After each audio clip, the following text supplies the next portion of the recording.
Assalamu alaikum rahmatullahi wa barakatuhu. I'm Abdul Muhsin, And I'm Abdurrahman.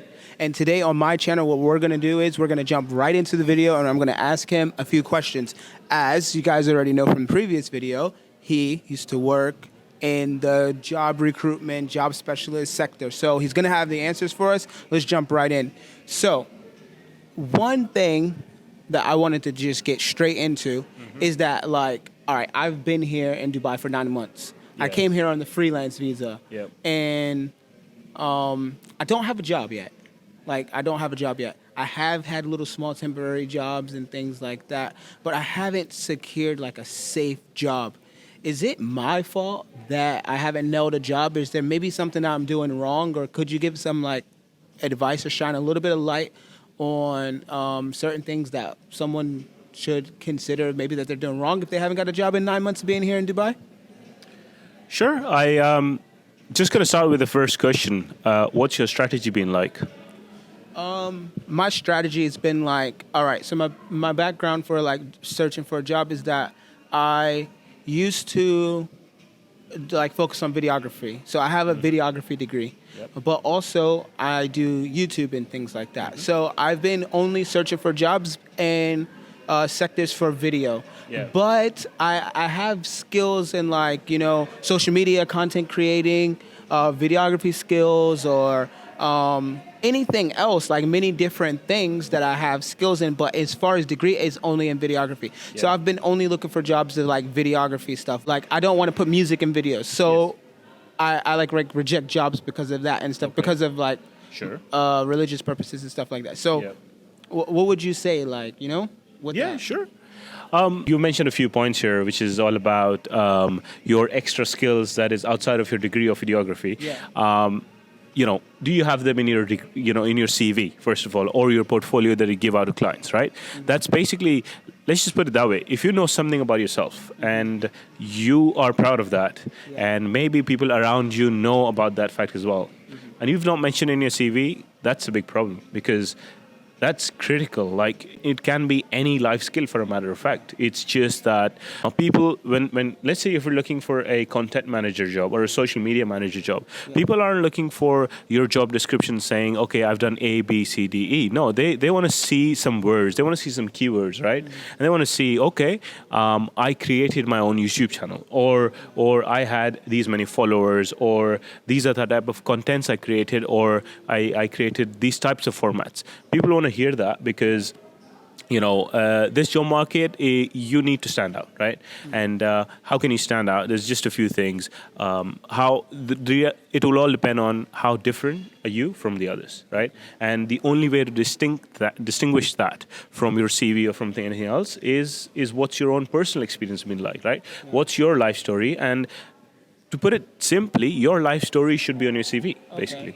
So in other words, pretty much I shouldn't be shy of my experiences and who I am, but rather I should shine that into my resume and be proud of who I am and what I've accomplished and go forth with that, because not trying to compare my resume or my journey to someone else's, but maybe someone may find value in who I really am, and that's it. So in other words, it's my fault why I don't have a job. No, there's so, one more thing I'd like to add, just to point out to that, is that so here comes the best part, okay? So you put all of your life story in your CV, right? And that's great.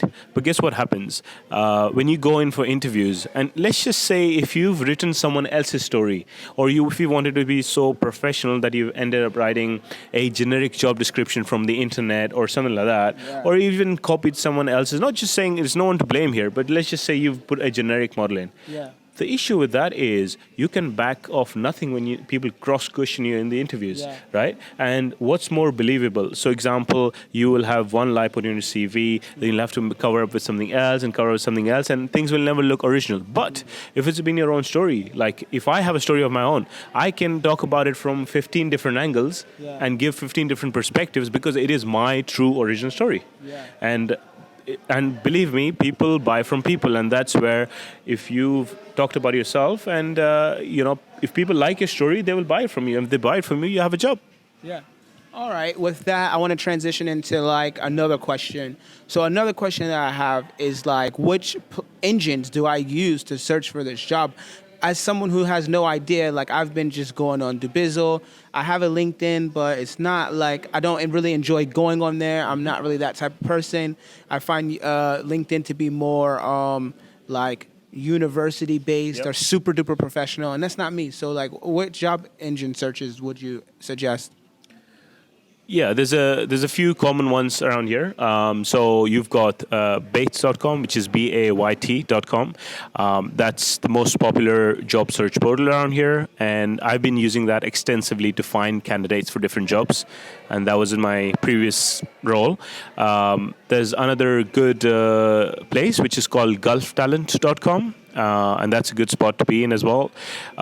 These are the two biggest job portals in the region, and that should be more than sufficient enough to cover most of it. There are some domain-specific job portals as well, such as if you're in finance, there's a portal called eFinancial Careers, and that's got finance-specific domain jobs. But reality is, let me give you an insight into what job portals work and why, right? So I've mentioned these three names, and the reason these would work is because you would have HR departments subscribe to these portals Yeah. in different companies, and guess what? What's their biggest reason for subscribing onto them? The volume of people, the database. That's what people want. So if the database is, and it doesn't matter, it could be some other job portal tomorrow, but right now these are the two, and the reason these are the two is just because they've got a lot of people. And lastly, LinkedIn, because let's just not, I know you don't like LinkedIn, but let's just not ignore it because let's just put it that way. If you've got a physical version of your CV in PDF or a digital version, LinkedIn is your online version of that. So anyone can view your CV, and in today's format, you might even be able to be like, hey, I don't have a CV, but here's my LinkedIn profile. And that's something that, yeah, exactly, yeah. Yeah. Well, surprisingly enough, I actually know about Golf Talent in Beirut. It's Beirut, No, right? it's Bait. Bait. Okay. B-A-Y. Well, I'm sure I've heard of both of them, but I've not used them. So that's actually really interesting to know that those two are the biggest two in the region, and I haven't been using them. I've been using things like Dubizzle, and Yep. I've been like scammed on there. I've been shorted stuff. Like people, yeah. Definitely. Like Dubizzle is like that. And then like LinkedIn, like I try to like create my profile and things like that. But then there's also certain times where like I may have not been working at a specific place. And I feel as though that if I haven't been working all these years up till now, and people may say, well, where's this gap coming from 2015 to 2017 or 2013 to 2017 or whatever the gap may be. I feel like people will say, where's this gap? Why is there not something there? But rather there's a story behind that gap. So maybe I should I adopt and engage in my story why it's missing. So as well, the last question that I had was that about contracts, do I actually really need to sign a contract to have a job? Because like I'm doing some stuff now, but I haven't signed a contract. Okay. And like every day it makes me feel unstable. So do contracts make you feel more stable? So I think two questions were asked. One is, I'm going to make a question out of it, which was basically, there are gaps in my CV. That's an important one. It's not a side item. It is a big question. Yeah. And I feel like a lot of times people are shy to express what they've done in their careers, and they leave it as a gap. For example, if you work from 2017 to 2020, I've not worked until 2022. People just ignore that and just say 2022 onwards I'm working here, which is not the correct thing. I think it's quite important to express your CV as a story. So that's why you need to be able to mention that 2015 to 2017 I was working here. Then 2017 2018, even if you had a break, have you got any professional things to write? For example, you could say you're doing a videography course, or you were learning a few skills, or anything that makes it sound professional. You can't say I was, chilling. Basically, that's what you don't want to write in your CV. It's more about how do you respectfully say that I spent 2 years. But say for example, if between 2019 to 2020, I wasn't working at a specific job because I was learning about how to run my own business with Amazon FBA, or between like 2016 2017 I was not able to work because I was like trying to get a visa in a certain country, but I was studying like Islamic knowledge or something like that. That's sufficient. That's sufficient, yeah. And the more real it is, the much better. It has to be between the bounds of being professional, at the same time nothing too specific, and that's pretty much it. Like if someone goes on a maternity leave, they just say maternity leave and not things like I was taking care of my child and Yeah. I did these 4 things, right? It's more like just something, yeah. 100%. And then like the contracts, does it make Yeah. we wanted The to contracts, talk about yeah, of course, yeah. So the contracts is any job you have to sign a contract, and I've seen people force you to sign certain things, and they put you in a situation where you're like either this contract or no or whatever. And if someone ever pressurizes something, just walk away.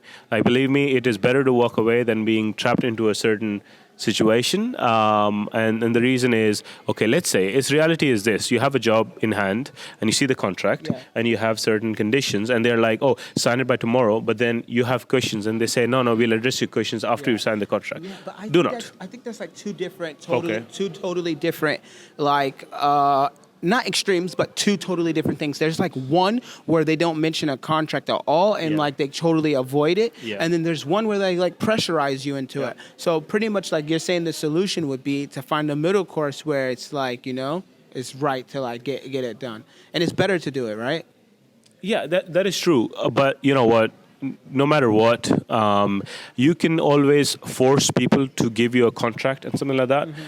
That's a better situation to be in than not having anything signed, Yeah. and being in a situation where you've just went for it because believe them verbally, and you're like, it's very it's bad great at to that. I'm it's bad great at to because it goes with me as well. It's great to trust fellow human beings, and that's the way I see it. And I love to give people chances and stuff. But when it comes to very specific things like, will this impact my livelihood and will it impact my kids and my and my wife? For sure, those are the things I will want to be 100% safe regarding, and I'll be like, I'm not working with you a single day until you've agreed those terms. Like, this is my salary, this is going to be my pay, this is my job title, everything mentioned in that contract, and rather be a business contract or anything else. If it's not mentioned, just walk away. All right. And to wrap it up, this will be the last thing, then we can go ahead and wrap it up. The biggest thing I'm experiences here is that like you may need to be paid for something and they don't pay you, or like you're doing something and then they're like delaying it, like, oh, I'll pay you later, or that you don't get paid at all, or they don't return your calls, they totally block you out, like Yeah. what about that, man? It's a tough one, to be honest, because yes, you want to get that opportunity, but at the same time, the condition there stands is like, they won't do anything they won't do anything written until, because they are scared to commit to someone else or whatever the case may be, right? And that's the thing. That's a call you'll have to take at the moment, depending on how much you think that person or that entity is trustworthy, or what you believe in. Now, it also depends on the situation. Do you have 4 offers at the table and you're okay to risk one, even though that's the best one you want, but you know that there is something fishy? And as always says, if it sounds fishy, it is always the case, right? Exactly. So that's just the thing. And just I think a key part is in Dubai or in this region, people do not have a lot of time. You need to be at your feet earning something stable as soon as possible, right? And whatever it takes to enable that'll be the key to success. Yeah, definitely. So I want to thank you for coming on the channel for the worries. second time, and many more meetings and many more videos, inshallah, for you guys. So that's pretty much it. I hope this was beneficial for you guys. If this video was beneficial for you guys, please don't forget to hit that like button. If you're not subscribed, subscribe and share this video with someone who needs to hear it. For now, that's all we got for you. Assalamu alaikum, rahmatullahi wa barakatuh.